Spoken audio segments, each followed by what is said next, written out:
स्वागत है। जैसे आप जानते हैं कि हमारी अपेक्स जो पॉलिटिकल अफेयर्स कमेटी है पार्टी की जम्मू कश्मीर की, उसकी मीटिंग इज़ इन प्रोग्रेस। पिछले 4 घंटे से हम डेलिब्रेशंस कर रहे हैं। Chairman of the political committee जनाब तारिक अहमद कारा साहब हमारे बीच में हैं। हमारे ऑल इंडिया कांग्रेस कमेटी के जो प्रभारी है जम्मू कश्मीर के भरत सिंह सोलंकी जी, जम्मू कश्मीर के प्रदेश अध्यक्ष विकार सूर पानी जी, AICC के हमारे जहाँ से जनरल सेक्रेटरी गुलाम मीर साहब कि हमारी पॉलिटिकल अफेयर्स कमेटी इस वक्त इन प्रोग्रेस है और डिफरेंट इश्यूज़ के ऊपर हमारा डेलिब्रेशन हो रहा है। पॉलिटिकल अफेयर्स कमेटी स्टेट की highest political decision taking body होती है और इस वक्त इसकी रेलेवेंस जो है वो और भी ज़्यादा बढ़ जाती है।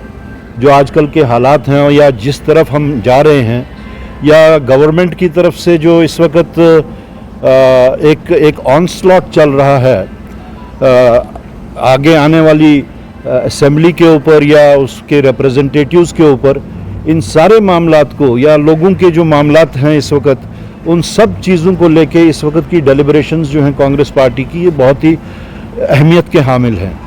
हमने मुख्तलिफ बातों के ऊपर एक एजेंडा तैयार किया था जिसके ऊपर डिस्कशंस हुए।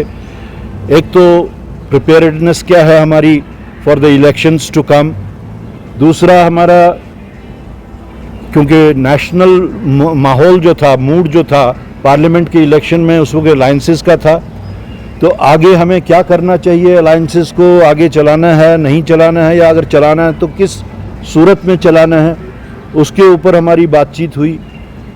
हमारा मैनिफेस्टो जो है it has to be a people's manifesto. We have had this experience of parliament election कि जो लोगों में जाके लोगों का के आवाज़ हमारे मैनिफेस्टो में लफ्ज़ों में उतारे गए, उस मैनिफेस्टो का सबसे ज़्यादा इफ़ेक्ट होता है। तो वही फार्मूला हमने यहाँ पे अपनाने के लिए एक ऑलरेडी कमेटीज़ बना के रखी हुई हैं, जिसके एक को चेयरमैन रविंदर जी हैं फॉर जम्मू डिवीज़न, यहाँ पे मोंगा साहब हैं। तो उसमें भी हमने किस तरीके से लोगों में जाके उनसे पूछना है कि उनकी क्या जेन्युइन रिक्वायरमेंट्स है, उसको लेके हम लोगों की बातचीत हुई। और हमने आप देखा होगा कि आप लोगों ने कि हर स्टेट इलेक्शन में भी और पार्लियामेंट के इलेक्शन में भी हम लोगों ने, कांग्रेस पार्टी ने थ्रू आउट द कंट्री कुछ गारंटीज़ का ऐलान किया और वही गारंटीज़ को लेके हमारा डिस्कशन इस वक्त है कि हम पीपल्स फ्रेंडली गारंटीज़ कौन कौन सी दे सकते हैं, लेकिन वही गारंटीज़ हम देंगे जो डूएबल होंगी। ये कुछ लोग जो अनडूएबल चीज़ों को सामने लाते हैं पॉपुलैरिटी के हासिल करने के लिए, उस तरीके का कोई वैसा नहीं होगा। तो ये सब चीज़ें हमने डेलिब्रेट ये भी किया कि इस वक्त का माहौल देखते हुए कांग्रेस की एक जो फील गुड फैक्टर है थ्रू आउट द स्टेट, एक फील गुड फैक्टर है जिसका एक्चुअली अगर देखा जाए तो सहरा राहुल गांधी जी पे जाता है। जो उनकी यात्रा रही कन्याकुमारी से कश्मीर तक, उससे लोगों के एक कनेक्ट जो बना है वो डायरेक्ट राहुल गांधी जी के साथ एक बना है, उनकी पर्सनैलिटी के साथ बना है, उनके उस जज्बे के साथ बना है, ख़ास तौर से जो उन्होंने कश्मीर के साथ अपने एक जो कनेक्ट किया, कश्मीर के नौजवानों के साथ जो एक कनेक्ट किया। तो ये सब चीज़ें मद्देनज़र रखते हुए लोगों में, डिफरेंट पॉलिटिकल पार्टीज़ में, स्पेशली उन पॉलिटिकल पार्टीज़ में जिनको पार्लियामेंट के इलेक्शन में लोगों ने नकार दिया, तो वो लोग दाएं बाएं के रास्ते ढूंढ रहे हैं।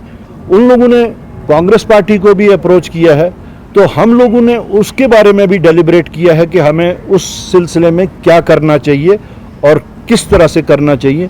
तो यही सारे मुद्दे लेके आज हमारा पिछले 4-4.5 घंटे से जो डेलिब्रेशंस चल रही हैं, अभी ऑन हैं।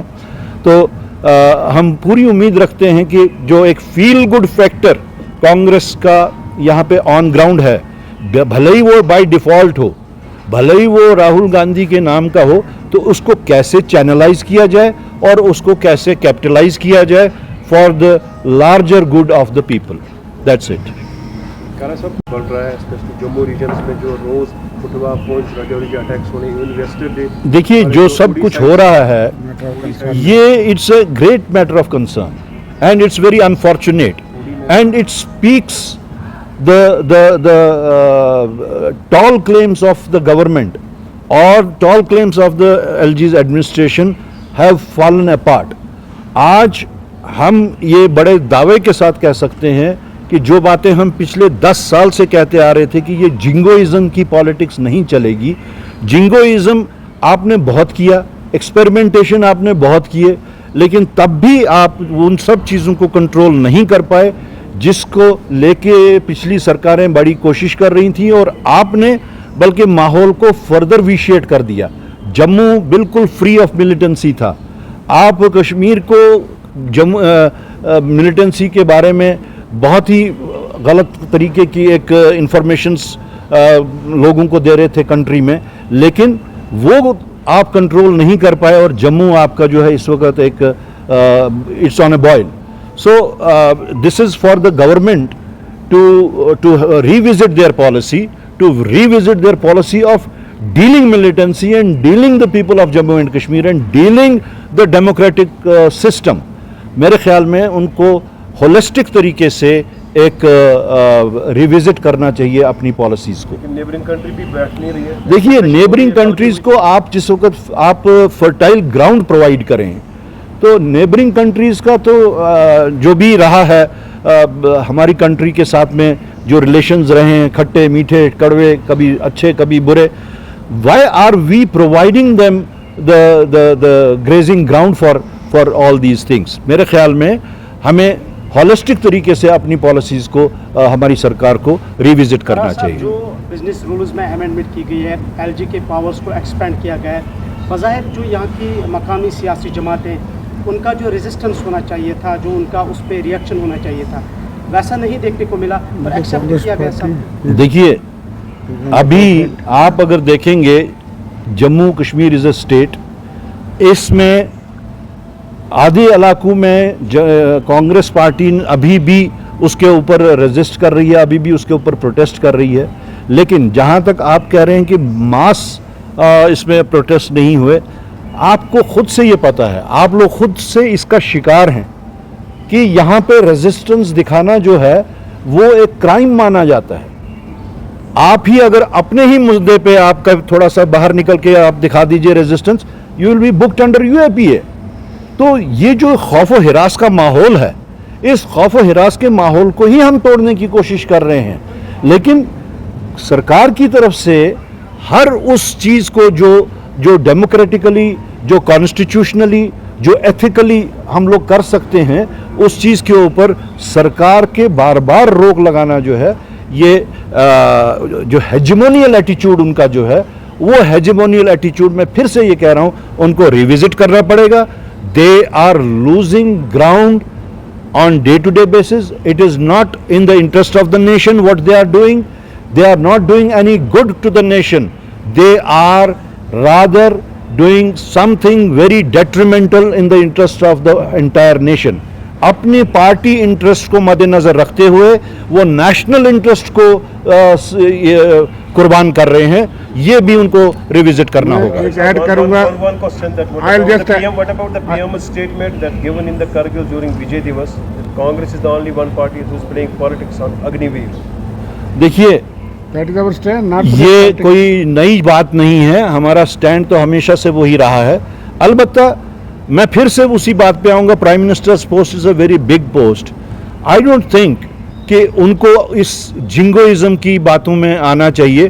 ठीक है, उनके आले दुआले नीचे जो हैं वो अगर कहते भी हैं, but prime minister should at least restrain himself, क्योंकि prime minister's post is a institution. I am saying prime minister's post is an institution, उनको इस चीज़ पे नहीं आना चाहिए। As per your point of view. No, as per my point of view, he should not have said this. He should not come to this level. See, that is the stand of the Congress party, that at the border of RS Pura yesterday, all ex-servicemen and border people opposed Agniveer, because we believe, and Congress party believes, that Agniveer is not good for the youth and for the security of the country. And secondly, what Kara Sahab, I just want to add that we are forcefully resisting these orders, recent orders, restoration of statehood, terrorism, and these vindictive orders, snatching of rights. We are protesting, and Solanki Saab led the massive protest in Jammu city. So Congress party on its own is doing it. Rest other parties who are with us on this issue, they should also join. You have to has to face the challenges on multi layers. हमें national level के challenges भी हैं, हमें regional level के challenges भी हैं, और as a responsible party we have to create a balance between our national challenges and our regional challenges. So you must appreciate this thing also, that we are you know the cursor for creating a balance between the national challenges and the regional challenges. Thank you.